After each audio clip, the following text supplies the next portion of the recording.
You ever get that feeling, the one where you're living under a giant spotlight and every tiny little mistake you make is just broadcast for the whole world to see? Well, today we're going to talk about a fascinating psychological trick that creates that exact illusion. And more importantly, how knowing about it can totally set you free. Okay, picture this. You're walking down the street and you trip on a totally flat sidewalk. Or maybe you're in a meeting and you ask a question right after someone literally just answered it. Ugh. That one agonizing moment, right? You're just sure every single person in the room is staring at you. But what if I told you that feeling, it's pretty much all in your head? So let's talk about why we feel like all eyes are on us when, spoiler alert, they really aren't. Okay, so here's the deal. In our own lives, we're the main character, right? We're the star of the show. So every single thing we do, our triumphs, our little gaffes, they feel huge to us. And because we're so zoomed in on ourselves, it's almost impossible to get an accurate read on how much other people are actually paying attention. And that's usually a lot less than we think. And this whole feeling, it's not just some random anxiety. It actually has a name, backed by some really cool research. It's called the spotlight effect. So what does that actually mean? Well, put simply, it's our tendency to think that the social spotlight is shining way more brightly on us than it really is. We feel like we're walking around with this giant Hollywood-style spotlight on us, when in reality, it's probably more like a tiny, dim little flashlight. And look, this isn't just some pop psychology idea. The actual researchers who coined the term, Gilovich, Medvec, and Savitsky, put it perfectly. People just tend to believe that more people take note of their actions and appearance than is actually the case. It's a fundamental error in our social judgment. So, how on earth do they prove that? This is where it gets really fun. They came up with this brilliant and kind of hilarious experiment involving a very particular, very embarrassing t-shirt. Okay, I want you to really imagine this. You're in college, you sign up for a psych study, and the researchers hand you a t-shirt. On the front, a giant, unironic picture of Barry Manilow.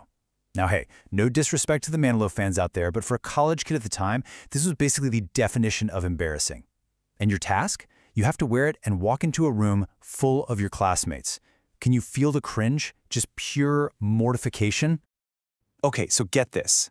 When they asked the students who wore the shirt to guess how many people noticed, they predicted, on average, that about 46% of the room saw it. Nearly half. But the reality? When they actually asked the observers in the room, only 23% had noticed. They were off by a factor of 2. They literally thought twice as many people were looking at them as actually were. But you might be thinking, okay, that makes sense for an embarrassing shirt. What about when you're wearing something you think is cool? Something you want people to notice? Well, the researchers thought of that too. They ran the experiment again, but this time with t-shirts people would actually be proud to wear. Think Bob Marley, Jerry Seinfeld, Martin Luther King Jr. And this is what's absolutely wild. The effect was even bigger. The students wearing the cool shirts guessed that almost 50% of the room would notice. The actual number? A measly 8%. 8%! The gap between what they thought and what was real was just massive. So it doesn't matter if you're feeling proud or embarrassed. We're just terrible at guessing how much other people are noticing us. Okay, the evidence is pretty clear, but the really big question is, why? Why are our brains so bad at this? It all comes down to a little mental shortcut that, well, gets it wrong almost every time. It's a mental trick called anchoring and adjustment. Here's how it works. First, your brain sets an anchor, which is your own intense personal experience. That's step 1. You're thinking, this Barry Manilow shirt is so obvious, that's all anyone can see. Then, for step 2, your brain tries to adjust from that anchor. It says, okay, calm down. They're probably not all staring at me. But here's the problem, the crucial third step. We failed to adjust enough. That initial anchor of our own feeling is just so powerful, it pulls our final guess way, way higher than reality.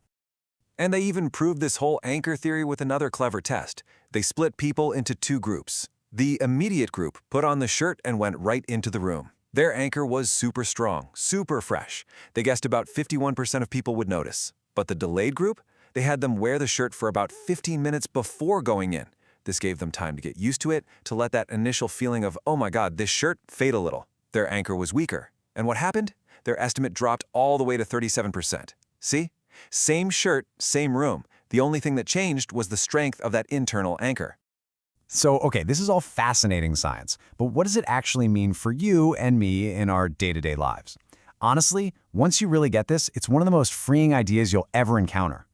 It means you can finally step out of that imaginary spotlight. Think about it. Fewer bad hair days, because trust me, nobody noticed that one piece of hair sticking up. It means less fear when you're public speaking. If you stumble over a word, nobody cares. They're focused on what you're saying. This is permission. It's the freedom to try something new and risk looking a little silly. It's the freedom to worry less about all those tiny mistakes we replay in our heads. And maybe most importantly, it means you'll probably have fewer regrets about the things you didn't do because you were afraid of what people would think. You know, there's a great quote, adapted from Abraham Lincoln. He once said something like, "The world will little note nor long remember what we say here." Now, for him in the Gettysburg Address, he was famously wrong. But for the rest of us, in our everyday lives, it's pretty much spot on. People are just too busy being the star of their own movie to pay that much attention to what the extras, that's us, are doing. So there you have it, the spotlight effect. The simple truth that the spotlight on you is so much dimmer than you think. And that leaves me with one final question for you. Now that you know this, what are you going to do differently tomorrow?